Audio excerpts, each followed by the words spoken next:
చూసుకుంటే జమ్మూ అండ్ కాశ్మీర్ లో కూడా ఒక సుమారుగా ఒక 2900 కేజీల ఎక్స్ప్లోజివ్ మెటీరియల్ కూడా ముఖ్యంగా అనంతనాగ్, సోపియాన్ ఈ ప్రాంతాల్లో, తర్వాత ఫరీదాబాద్ లో ఇద్దరు డాక్టర్స్ దగ్గర నుంచి సుమారుగా 320 కిలోల ఎక్స్ప్లోజివ్ సీజ్ అవ్వడం, ఎక్స్ప్లోజివ్ మెటీరియల్స్.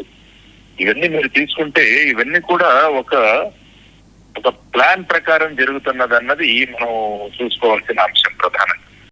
అంటే ముఖ్యంగా ఆపరేషన్ సింధూర్ తర్వాత ముఖ్యంగా బీహార్ లో సెకండ్ ఫేజ్ ఆఫ్ ఎలక్షన్స్ ఉండడం, ఆ తర్వాత ఈ మధ్య పాకిస్తాన్ వాళ్ళు న్యూక్లియర్ టెస్ట్లు కూడా చేస్తున్నారని అమెరికా అధ్యక్షుడు ట్రంప్ ప్రకటించడం.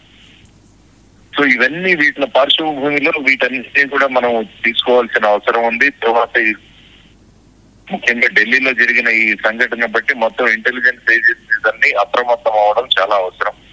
ఎందుకంటే చాలా చోట్ల ఈ స్లీపర్ సెల్స్ అన్నవి వర్క్ అవుతూ ఉంటాయి. ఈ టెర్రరిస్ట్ ఆర్గనైజేషన్స్ యొక్క స్లీపర్ సెల్స్. సో ఈ స్లీపర్ సెల్స్ ఇటువంటి సందర్భంలో యాక్టివేట్ అయ్యే అవకాశం ఉంటుంది. సో వీటన్నిటి మీద కూలంకషంగా చర్చలు జరిగి అన్ని police agencies including central intelligence agencies కావచ్చు, స్టేట్ ఏజెన్సీస్ కావచ్చు, అలర్ట్ అయ్యి వీటన్నిటి మీద ఒక నిఘా ఉంచడం చాలా అవసరం. ముఖ్యంగా రద్దీగా ఉన్న ప్రదేశాలు, బిజీగా ఉన్న ప్రదేశాలు, రైల్వే స్టేషన్స్ కావచ్చు, బస్ స్టేషన్స్ కావచ్చు, సెన్సిటివ్ ప్లేసెస్ కావచ్చు, వీటన్నిటిని కూడా నిఘా కంట్రోల్ అవసరం ఉంది. ప్రజలు కూడా చాలా అప్రమత్తంగా ఉండి ఎవరైనా సంశయాస్పద వ్యక్తులు గాని, ఆ తర్వాత ఏదైనా మూమెంట్స్ గానీ కనిపిస్తుంటే వెంటనే పోలీసులకు ఇన్ఫార్మ్ చేయడం. తర్వాత చాలా చోట్ల చాలా నెలల నుంచి వెహికల్స్ అన్నవి అలా పార్క్ చేసి పెట్టేసి ఉంటారు. అవును, అటువంటి వాటిలో ఇటువంటి అరేంజ్ చేయడం కూడా చాలా సులభం అవుతుంది. కాబట్టి మొత్తం ఇటువంటి వెహికల్స్ ఎక్కడైనా ఉన్నాయో ఇవన్నీ కూడా చూసి వాటి మీద కూడా వెంటనే చర్యలు తీసుకోవడం అన్నది చాలా అవసరం. సో ఈ ఇన్సిడెంట్ వెనకాల తర్వాత మనం అందరం కూడా కలెక్టివ్ గా ప్రజలు కూడా గా ఉండి ఇన్ఫర్మేషన్ ఇవ్వడం అవసరం అని నేను అనుకుంటాను. సార్, ఇది మనం పెహల్గాం పరిస్థితి చూసాం. ప్రపంచం అంతా కూడా పెహల్గాం వైపే చూసింది, పాకిస్తాన్ని దుయ్యపెట్టింది, బ్రహ్మోస్ వెళ్ళి బద్దలు చేసింది. అయినా పాక్లో ఎటువంటి మార్పు లేదు. మరికొన్ని రోజుల్లోనే ఈ రకమైన ఘటనకు పాల్పడ్డాం. ఇంక దీనికి ఫుల్ స్టాప్ లేదండి. అంటే ఎలా ఉంటుందంటే రోగ్ నేషన్ పాకిస్తాన్ తీసుకుంటే ఇట్స్ ఎ రోగ్ నేషన్. కాబట్టి వాళ్ళు ఎటువంటి విధంగా ఆర్థికంగా చాలా బలహీన పడిపోయి ఉన్నారు వాళ్ళు.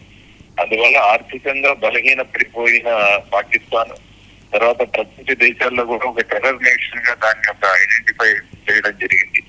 కాబట్టి అక్కడ ప్రభుత్వాలు కానీ అక్కడ ఉన్న మిలిటరీ సంస్థ ఆసిఫ్ మునీర్ ఎవరైతే ఉన్నారో ఆయన కోసం ఒక పోస్ట్ కూడా చీఫ్ ఆఫ్ డిఫెన్స్ స్టాఫ్ లాగా మనకి ఇక్కడలాగా వాళ్ళు కూడా ఒకటి క్రియేట్ చేశారు.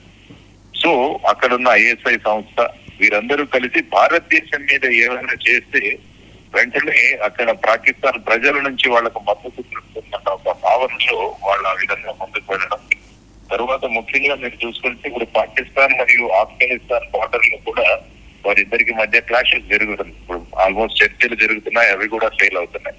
సో ఆ విధంగా ఆఫ్ఘనిస్తాన్ ప్రాంతం నుంచి బలూచిస్తాన్ ఈ ప్రాంతం నుంచి కూడా పాకిస్తాన్ మీద అటాక్ జరుగుతుండడం, అందువల్ల పాకిస్తాన్ ఒక సంభ్రమంలో చిక్కుకుంది. కాబట్టి ప్రజలు అడుగుతున్నారు అక్కడ మీరేం చేస్తున్నారు. సో దానికి ప్రత్యుత్తరంగా పాకిస్తాన్ ఎటువంటి చర్యలకు పాల్పడే అవకాశం ఉందన్నది మనం గమనించాలి. సో ఈ విధమైన చర్యలు పాకిస్తాన్ చేసే అవకాశం ఇంకా కూడా ఉంది. వెంటనే ఇంటెలిజెన్స్ ఏజెన్సీస్ నేను చెప్పినట్టు ఈ స్లీపర్ సెల్స్ వీటన్నిటి కూడా ఐడెంటిఫై చేసి మనం ప్రజలు కూడా యాక్టివేట్ అవ్వాల్సిన అవసరం ఉందండి. హైదరాబాద్లో కూడా పాత బస్తీలో ముమ్మరంగా తనిఖీలట, అలాగే రైల్వే స్టేషన్లు, ముఖ్య ప్రాంతాలన్నింటినీ కూడా తనిఖీలు చేస్తున్నారట సార్. అవును, నేను ఇంతకు ముందు చెప్పినట్టు రద్దీగా ఉన్న ప్రాంతాలు ఎక్కడైతే ఈ స్లీపర్ సెల్స్ లాంటివి ఉండే అవకాశాలు ఉన్నాయో అటువంటి ప్రాంతాల్లో ఇమీడియట్ గా పోలీసు చర్యలు జరపడం. తర్వాత ఈ సంశయాస్పదమైన కాల్స్ ఏవైనా ఉంటే అంటే ముఖ్యంగా పాకిస్తాన్ వాళ్ళతో ఎవరైనా ఇక్కడ వాళ్ళు మాట్లాడుతున్నారో వీటిని కూడా మానిటర్ చేసి దాన్ని కూడా క్యాచ్ చేయాల్సిన అవసరం ఉంది. సో మరి ఒక్కసారి మొత్తం దేశం అంతా కూడా అప్రమత్తంగా ఉండడం, అలర్ట్ గా ఉండడం అన్నది చాలా అవసరం అన్నట్టుగా అనిపిస్తుంది. ఎందుకంటే ఢిల్లీలోనే ముఖ్యంగా అతి ఇంపార్టెంట్ అయిన రెడ్ ఫోర్ట్ దగ్గర ఈ ఇన్సిడెంట్ జరగడం అన్నది చాలా మనం చూడాల్సిన అంశం. So we have to be alert. Sir, హైదరాబాద్లో కూడా స్లీపర్ సెల్స్ ఉండే అవకాశం ఉంటుందా సార్ ఎక్కువ?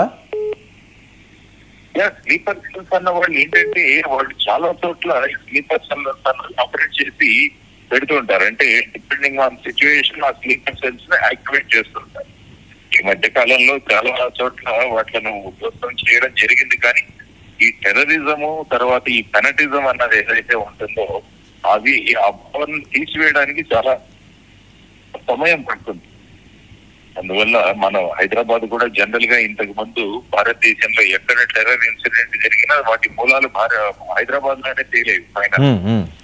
సో ఆ తర్వాత కూడా మనం చాలా ఇన్సిడెంట్స్ చూసాం ఇంతకు ముందు. ఇక్కడ లుంబిని పార్క్ కావచ్చు, గోకుల్ చాట్ కావచ్చు, జామా మస్జిద్ కావచ్చు, ఇలాంటి రకరకాల ప్రాంతాల్లో ఈ విధమైన బ్లాస్ట్ జరిగిన హిస్టరీ మనకుంది. దిల్షుక్ నగర్ కావచ్చు. సో ఇవన్నీ కూడా ఈ బ్యాక్గ్రౌండ్ లో మళ్ళా ఈ స్లీపర్ సెల్స్ ఏమైనా యాక్టివేట్ అయ్యే అవకాశం కూడా ఉంది. సో ఈ యాక్టివేట్ అయ్యే అవకాశం ఉంది కాబట్టి మనకు ఇంటెలిజెన్స్ ఏజెన్సీ సార్ మరి ఆపరేషన్ సింధూర్ 2 ఇక రంగంలోకి దిగాల్సిందేనా?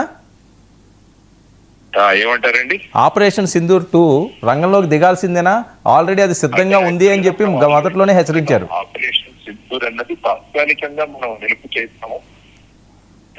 ఎప్పుడైనా ఇది కొనసాగొచ్చు అన్నది స్పష్టంగా రాజ్నాథ్ సింగ్ గారు మాట్లాడారు, నరేంద్ర మోడీ గారు మాట్లాడారు, మన చీఫ్ ఆఫ్ డిఫెన్స్ స్టాఫ్ వారు కూడా మాట్లాడటం జరిగింది. సో ఈ బ్లాస్ట్ వెనకాల ఇమీడియట్ గా ఇన్వెస్టిగేషన్ చేసి ఎవరున్నారు అన్నది తెలుసుకొని